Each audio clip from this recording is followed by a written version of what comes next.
walking up to the trailhead, I realized that not much had seemed to change about the place in the years since it'd been there last. The entry walkway was still made up of rocks, instead of the packed dirt that comprises the rest of the official trails. Off to the left, there was still that rickety wooden observation platform, now showing several more signs of rot than what I could recollect. Straight ahead, I could see where the trail splits into three, taking you along different routes that would lead into other trail middles or beginnings. I didn't mention before, but there are multiple exits to the nature preserve. Whether those are official or not, who's to say, but I can tell you that after years exploring, there were a total of 3 ways to get into the preserve. I think at some point in the distant past when this area was being developed, it was clear where to go. If you were to hike up the grassy hill that runs alongside the basketball courts, there was a second entrance. There is a large, flat rock and a sign just inside the woods, but from the outside you wouldn't be able to tell there was. Maybe a 10-minute walk from this exit, there is a trail that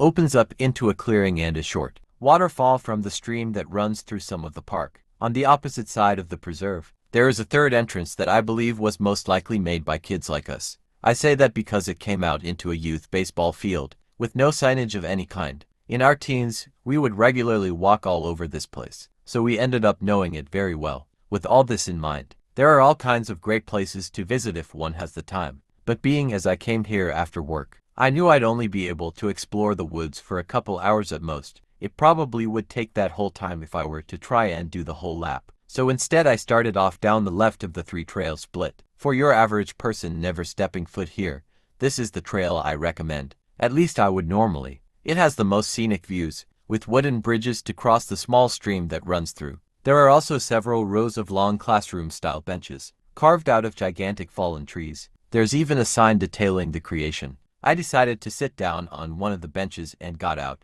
my phone to check in on Kyle's stream. This area isn't too far from the entrance, and there were paths you could take to go further, or you could just turn back around. I sat on the bench for some time, remembering our high school days. Days more like it. These very seats held so many memories. I got my first tongue kiss here from Aubrey Clark, and more later. We had concerts with our stereos, smoke sessions with the boys. We bore witness to and participated in many fights, be it playful or serious in nature. There were a few instances of the cops coming out, but I think it wasn't a popular place to go, so we weren't bothered by them too often.